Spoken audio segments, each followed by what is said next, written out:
আসসালামু আলাইকুম। আজকের ভিডিওর মাধ্যমে আমরা জানব 4 স্ট্রোক ইঞ্জিন কি এবং 2 স্ট্রোক ইঞ্জিন কি, কোন ইঞ্জিনে পাওয়ার ও মাইলেজ ভালো পাওয়া যায় এবং এই ইঞ্জিনগুলো কিভাবে কাজ করে তা অ্যানিমেশনের মাধ্যমে বিস্তারিত জানার চেষ্টা করব। একটা ইঞ্জিন থেকে শক্তি উৎপন্ন করার জন্য সিলিন্ডার এবং পিস্টনের বড় ভূমিকা রয়েছে। প্রথমে আমরা জেনে নিব সিলিন্ডার এবং পিস্টন কি।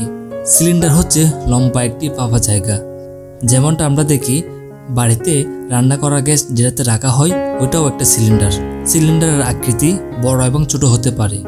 আর পিস্টন হচ্ছে সিলিন্ডারের ওই ফাঁপা জায়গা দিয়ে যেটা ওঠানামা করে, ওটাই হচ্ছে পিস্টন।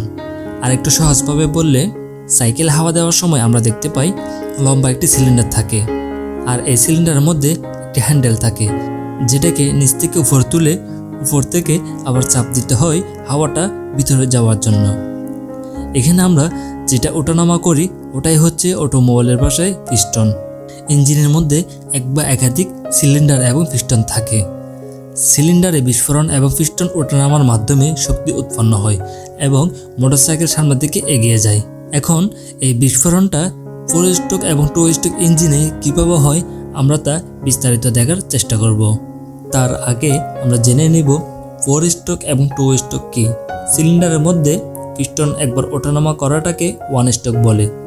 যে ইঞ্জিনের মধ্যে শক্তি উৎপন্ন করার কাজটা দুবারের মধ্যে হয় তাকে 2 স্ট্রোক, এবং যে ইঞ্জিনে 4 বারের মধ্যে হয় তাকে 4 স্ট্রোক ইঞ্জিন বলে। এখন আমরা দেখব 4 স্ট্রোক ইঞ্জিনে একটা সার্কেল কমপ্লিট করার জন্য যে 4টা স্ট্রোক করাতে হয় এগুলো কি কি এবং কিভাবে কাজ করে।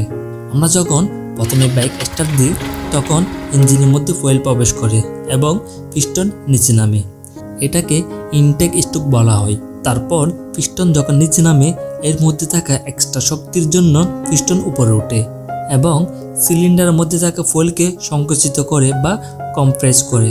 এই জন্য এই সেকেন্ড স্ট্রোকটাকে কম্প্রেশন স্ট্রোক বলে। যখনই কম্প্রেশন স্ট্রোকের ফলে ফুয়েলটা সংকুচিত হয় সঙ্গে সঙ্গে তাপমাত্রাও বেড়ে যায়। সিলিন্ডারের উপরে থাকা স্পার্ক প্লাগ থেকে স্পার্ক হয়, ফলে ফুয়েলের মধ্যে আগুন লাগে এবং একটা বিস্ফোরণ হয়। আর এই বিস্ফোরণ হওয়ার সাথে সাথে পিস্টন সজোরে নিচে নেমে যায়। পিস্টনের মধ্যে এই বিস্ফোরণ হওয়ার কারণে শক্তি উৎপন্ন হয়, তাই তৃতীয় স্ট্রোকটাকে পাওয়ার স্ট্রোক বা কম্প্রেশন স্ট্রোক বলে। পাওয়ার স্ট্রোকের পরে পিস্টনে থাকা শক্তির কারণে পিস্টন আবার উপরে উঠে আসে। যেহেতু সিলিন্ডারের মধ্যে আগুন লেগেছিল সেহেতু ধোঁয়ার সৃষ্টি হবে। 4 নাম্বার স্ট্রোকের সময় যখন পিস্টন উপর দিকে ওঠে তখন সিলিন্ডারের মধ্যে থাকা একটি ভালভের সাহায্যে এক্সজস্টের মাধ্যমে ধোঁয়া বাইরে বেরিয়ে আসে, তাই 4 নাম্বার স্ট্রোককে এক্সজস্ট স্ট্রোক বলে। তাহলে প্রথমে ইনটেক স্ট্রোক, তারপর কম্প্রেশন স্ট্রোক, পাওয়ার স্ট্রোক এবং সর্বশেষ এক্সজস্ট স্ট্রোক। আর এই 4টা স্ট্রোক যেসব ইঞ্জিনে করা হয় সেই সব ইঞ্জিনকে 4 স্ট্রোক ইঞ্জিন বলে। বর্তমানে কিন্তু অধিকাংশ বাইকে 4 স্ট্রোক ইঞ্জিন ব্যবহার করা হয়।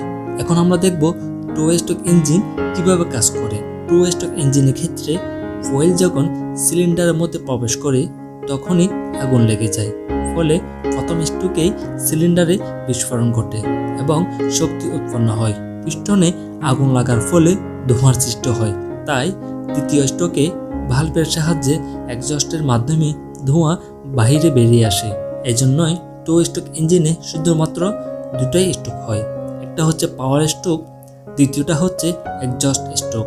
4 স্ট্রোক ইঞ্জিনের ক্ষেত্রে একবার ফুয়েলকে বার্ন করে 4 বার স্ট্রোক করানো হয়, মানে 4 বার চাকাও ঘুরবে। কিন্তু 2 স্ট্রোক ইঞ্জিনের ক্ষেত্রে একবার ফুয়েলকে বার্ন করে 2 বার স্ট্রোক করানো হয়। এজন্যই 4 স্ট্রোক ইঞ্জিনে মাইলেজ ভালো পাওয়া যায় 2 স্ট্রোক ইঞ্জিন থেকে।